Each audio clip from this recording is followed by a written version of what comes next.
to Prime Minister Carney.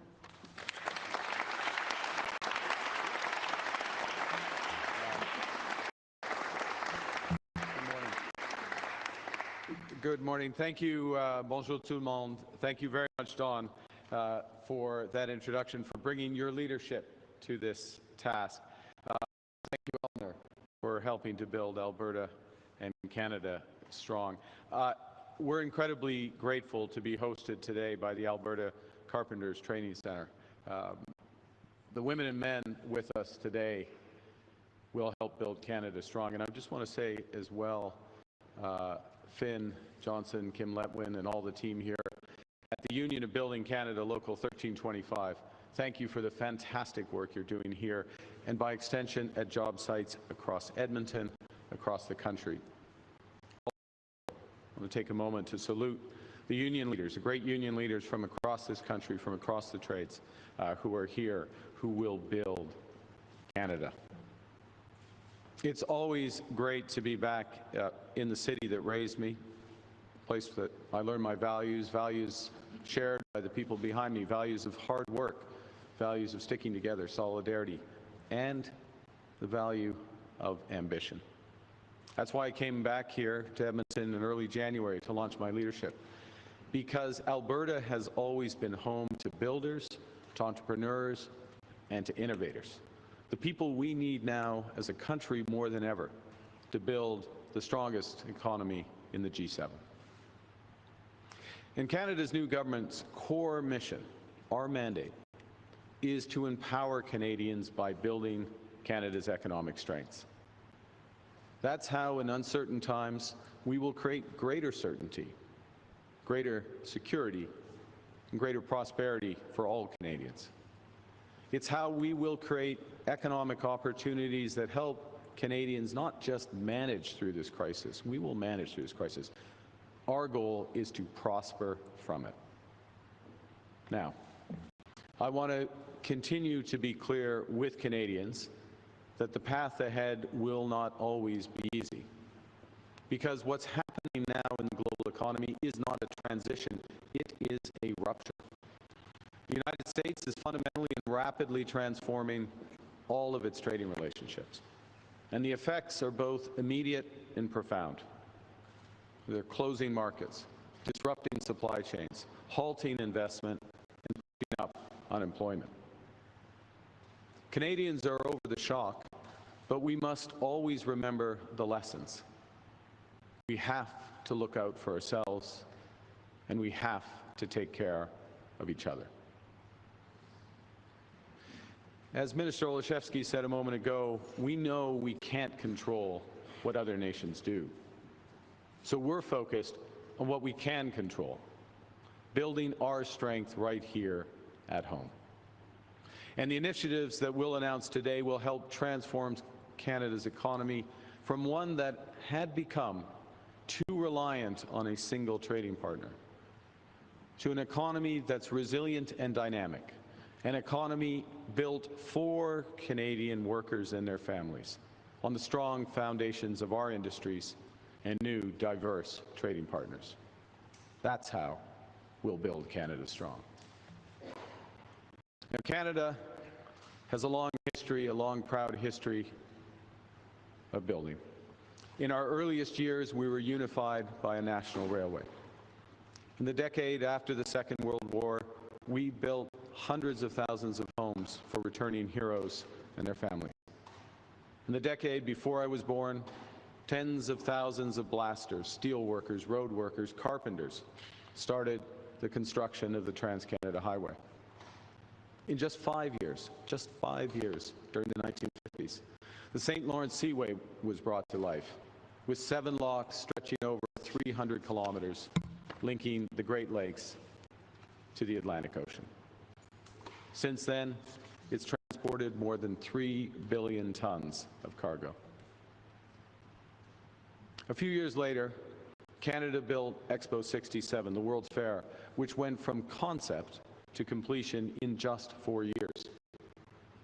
The point of these examples is that we used to build big things in this country, and we used to build them quickly. It's time to get back at it and it's time to get on with it. That starts with getting out of the way. For too long, the construction of major infrastructure in Canada has been stalled by arduous and inefficient approval processes. Uncertainty, red tape, duplication, complicated review processes have held back and curbed investment. One of many studies has shown that the regulatory requirements in Canada have increased by more than 40% since 2006. And that's been suppressing investment growth by 9%.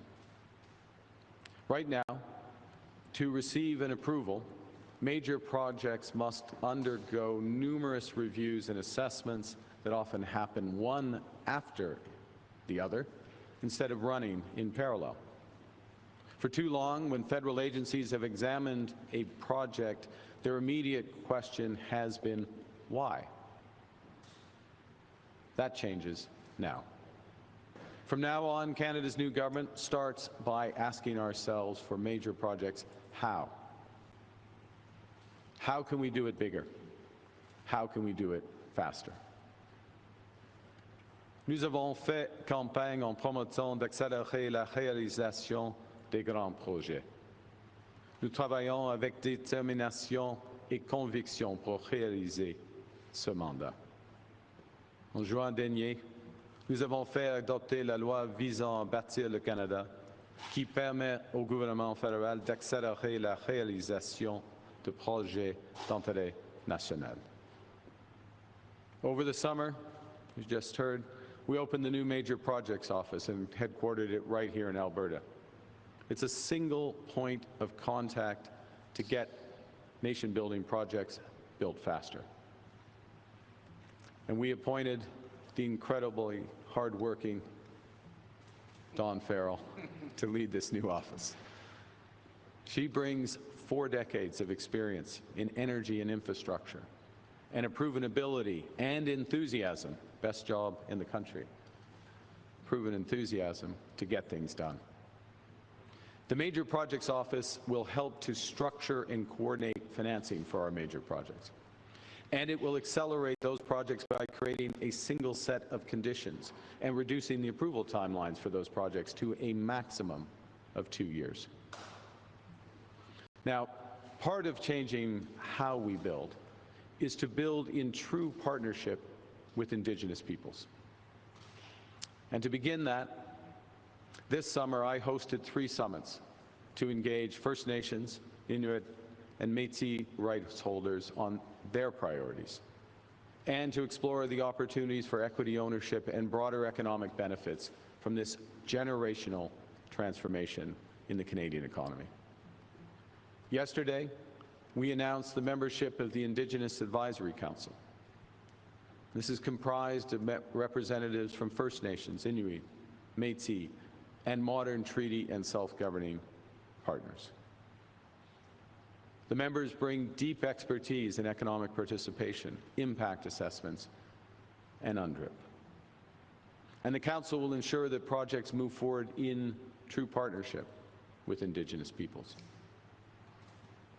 Bâtir un Canada fort veut dire bâtir ensemble. Soyons clairs. Nous allons nous employer à bâtir ce que les gens souhaitent, plutôt que nous disputer ce qu'ils rejettent. To be in Canada's national interest, a major project must strengthen Canada's autonomy, our resilience, and our security. It must have clear benefits for Canadians. It must have a high likelihood of being completed. It must contribute to clean growth in Canada's climate goals. And it must advance the interests of Indigenous peoples. We'll advance projects that turbocharge and connect our regional economies, as well as our economy to the world. Projects that diversify our products and markets. Projects that create hundreds of thousands of high-paying careers, good union careers for our workers.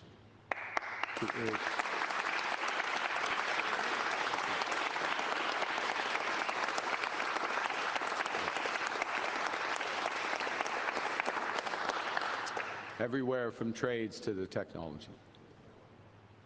Now, another crucial point. These projects will be at the heart of our new comprehensive Buy Canadian policy. Because to strengthen Canada's independence, our resilience, our security, we will build with Canadian steel, Canadian lumber, Canadian aluminum, and by Canadian tradespeople and engineers.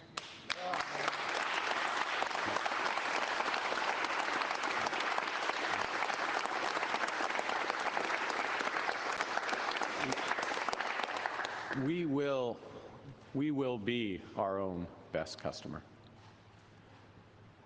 So today, as you know, Canada's new government is announcing the first set of projects that we believe are both in Canada's national interest and are feasible to be built. The proponents behind the first tranche of these projects have already done much of the hard work. They've undertaken already extensive consultations with Indigenous peoples, consultations that meet the standards of existing legislation. They've worked extensively with provincial and territorial governments and local authorities and already meet many of the necessary regulatory standards. The government is referring them to the Major Projects Office to be shepherded across the finish line. The office will help these proponents achieve any remaining regulatory and permitting approvals and, importantly, secure the necessary financing. Critically, the office will recommend to the federal government the best course to complete each project approval quickly, so proponents can make smart investment decisions. This is the first tranche of projects. We expect the second tranche of projects to be announced by the Grey Cup. So these first projects are, and I'll go them in order. First, LNG Canada Phase 2. Its expansion in northern British Columbia. This will directly help transform our country into an energy superpower. This project will double LNG Canada's production capacity and make it the second largest liquefied natural gas facility of its kind in the world. It will diversify our trading partners, help meet global demand for secure, low-carbon energy, and support tens of thousands of new high-paying careers. And leveraging Canada's sustainable advantage, its emissions are projected to be 35% lower than the world's best-performing LNG facilities and 60% lower than the global average. Second project is the Darlington New Nuclear Phase 1. This project will make Canada the first G7 country to have an operational small modular nuclear reactor. It will drive $500 million annually, every year, into Ontario's nuclear supply chain. Once complete, Darlington's first of 4 planned SMR units will provide reliable, affordable, clean power to 300,000 homes, while sustaining 3,700 jobs every year over the next 65 years. And all of that in addition to 18,000 skilled trade jobs during construction. At its full potential, Darlington's SMRs will provide enough electricity to reliably and safely power 1.2 million homes, more than the total number of households in Edmonton and Calgary combined. And by moving early and at scale, we can take advantage of Canadian expertise to build value chains here at home, maximizing the number of jobs for our skilled trades and engineers. Troisièmement, le terminal du Contrecœur. Les terminaux et les ports d'exportation sont des projets d'intérêt national qui fournissent les infrastructures nécessaires pour diversifier le commerce, ouvrir de nouveaux marchés et de réduire les coûts pour les entreprises canadiennes. C'est pourquoi je demande au Bureau des grands projets de collaborer avec le Port de Montréal afin de déterminer comment faire avancer les travaux d'aménagement portuaire au terminal de Contrecœur. Ce projet permettra de créer 5 000 emplois pendant la construction et 1 000 emplois permanents pendant l'exploitation, générant jusqu'à 140 millions de dollars par année en valeur commerciale ajoutée dans tout le Canada. Et surtout, ce projet permettra à nos entreprises et nos industries d'exporter davantage vers de nouveaux marchés. We know that critical minerals and mining are industries of national interest in and of themselves because they can reinforce our prosperity, build our security, diversify our markets, and advance reconciliation. And to these ends, we are referring the McKinvena Bay Foreign Copper Mine in east central Saskatchewan and the Red Chris Copper and Gold Mine in northwestern BC. Foran will strengthen Canada's position as a global supplier of critical minerals for clean energy, advanced manufacturing, and modern infrastructure. It'll create 400 jobs, boost the local economies in Saskatchewan and Quebec, where the copper will be smelted, and is expected to be the first net zero copper project in Canada. In northwestern BC, the Red Chris Copper and Gold Mine will be another carbon-neutral copper mine, increasing Canada's copper production by more than 15%. It'll employ around 1,500 workers at peak during construction and 800 during operations. It will reduce greenhouse gas emissions by over 70%. Working in close collaboration with the Tahltan Nation, it's an important step in reconciliation and further developing the potential of northern BC. And it's part of a bigger package, because relatedly, we're also tasking the office to begin close consideration of the proposed new Northwest Critical Conservation Corridor. This is an initiative that presents multiple opportunities for critical minerals development and clean power transmission, including potential interties to the Yukon and Alberta. It's a project, it's an initiative that has the prospect of significant Indigenous project leadership, while creating a potential conservation area the size of Greece. Combined, these 5 projects will generate more than $60 billion for the Canadian economy and create tens of thousands of high-paying careers for our workers. But as I said at the outset, and I will continue to stress, these 5 projects are just the beginning. Canada's new government also believes that there are several strategies that can be truly transformative for our country. Transformative because they help to connect our regions, because they help unlock our potential across a range of products and markets and technologies.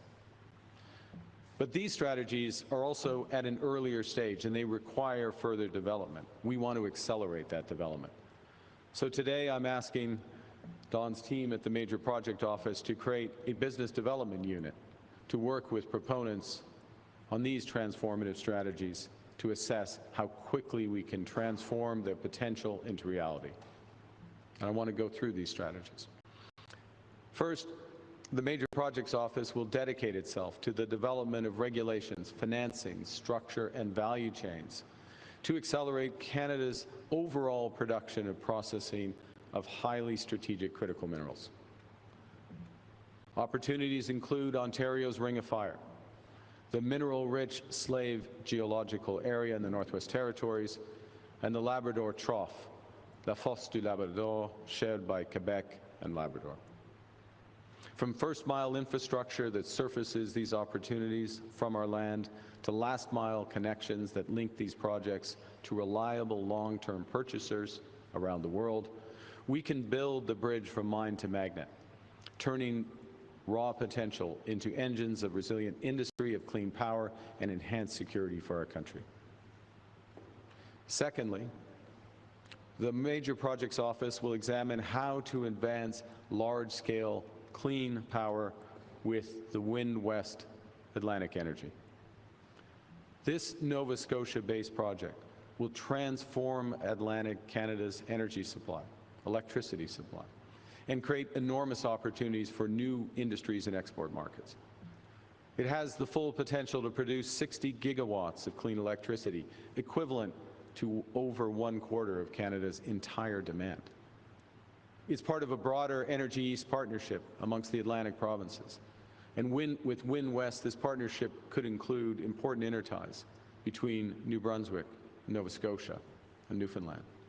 Transmission cables between PEI and New Brunswick and Newfoundland could develop the next phase of Labrador's work with Churchill Falls and Gull Island. Third, we're also referring the Pathways or Pathways Plus project to the Major Projects Office. Pathways is an Alberta-based carbon capture, utilization and storage project, which could achieve enormous emissions reductions, taking the equivalent of the emissions of 90% of all the cars and trucks in Alberta off the road, all while facilitating new growth in the oil sands. By pairing investments in Pathways with a new pipeline to a variety of markets. Pathways represents the opportunity to create a major new industry in carbon capture and storage, and an essential technology for global decarbonization. Our plan for major nation-building projects is anchored in new corridors that connect our economy, enhance our security, and build transportation networks across this vast country and to the wider world. And that's why we're referring the Arctic Economic and Security Corridor, a new Arctic port and all-weather road and port infrastructure that will link Nunavut, Northwest Territories, and the Prairie provinces. The Arctic Corridor will open up promising advanced stage mineral projects through critical links from port to port to port. And with increasingly open Arctic waters, rapid advances in cyber, artificial intelligence, and quantum, paired with advanced missile capacities of our adversaries, we can no longer rely on our geography to protect us. We must fortify Canada's sovereignty and our security in the Arctic. We'll do that in two ways. By creating a new port at Grays Bay and unlocking our resources, we can assert our economic sovereignty while building our defenses. Fifth, we are referring Port of Churchill Plus as part of a larger vision to unlock Indigenous-owned energy and transportation corridor in Manitoba. With proposals for port upgrades, upgrades to rail, an energy corridor, and marine ice-breaking capability, the port would offer an alternative to West and East Coast routes, reduce Canada's reliance on a single energy corridor, and generate more than $1 billion annually in economic activity. This project would be developed in close cooperation with Manitoba's new Crown Indigenous Corporation. Sixièmement, j'ai aussi demandé au Bureau des grands projets de travailler avec la ministre des Transports pour qu'on puisse commencer la construction d'Alto, le réseau ferroviaire à grande vitesse, d'ici 4 ans au lieu de 8 ans. Ce premier train à grande vitesse au Canada va pouvoir atteindre une vitesse de 300 km/h. Les voyageurs pourront faire Montréal-Toronto en moins 3 heures. C'est aussi un projet qui créera 51 000 emplois pendant les travaux de construction et injecter jusqu'à 35 milliards de dollars dans notre PIB, avec un objectif de réduction de 25 millions de tonnes d'émissions. Finally, we will ask the Major Projects Office to begin assisting in the development of a Canadian sovereign cloud. This would build compute capacity and data centers that we need to underpin Canada's competitiveness, to protect our security, and to boost our independence and sovereignty. This will give Canada independent control over advanced computing power, while reinforcing our leadership in AI and quantum. Taken together, these projects can deliver transformational benefits to Canadians, driving growth in jobs and incomes for decades, diversifying our energy sources and our markets, connecting our country, and connecting our country with the world. Since being elected, we have moved at pace to pass this legislation, to establish the Major Projects Office, to identify the first tranche of projects and these strategies. We've started as we mean to go on, and we are just beginning.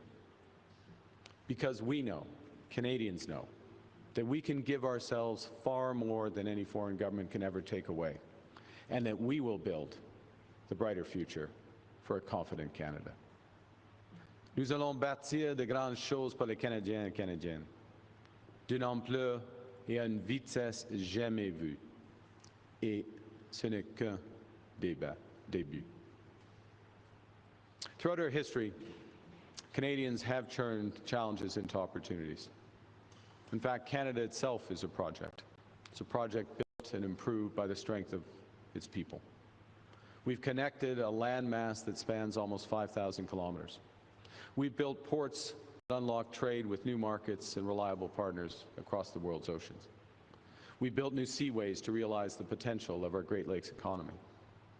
We've transformed Canada into a strong nation, a nation whose best chapters are still to be written. We've built big things before as Canadians, and we will again. Now, this is a moment of big disruption and profound change. We bear the same responsibilities as those became before us, and we should hold the same ambitions. To become the strongest economy in the G7, Canada must act now, invest now, precisely when it's hard. And by moving forward today, we won't just catalyze new ports, energy corridors, other engines of progress. We'll also open the bounds of Canada's imagination about the future that we can build for each other. Dawn told me just the other day that she's already received, and you've been there 11 days, so this would have been 8 days in, you'd already received hundreds of emails filled with ideas of future projects that could rise to these standards. Her inbox is proof that Canada is ready. Nous établissons une stratégie économique pour faire passer le Canada de la dépendance à la résilience et de l'incertitude à la prospérité. En construisant des grandes choses, nous allons nous donner les moyens de nos ambitions. Nous allons nous dépasser, rêver à nouveau, et ainsi être amenés à développer et construire des projets encore plus grands. To finish, yesterday I had the privilege, going down memory lane, returning to St. Rose, the school in Edmonton I attended as a child. When I started there, in grade 1, the tar sands, as they were then known, were a curiosity to most. They were a curiosity to most but a few builders and dreamers.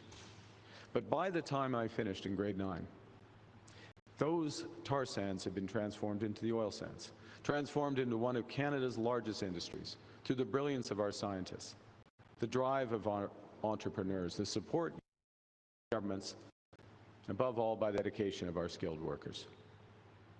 And today's students at St. Rose, like their peers across the country, are full of hope, ideas, and energy for Canada's future.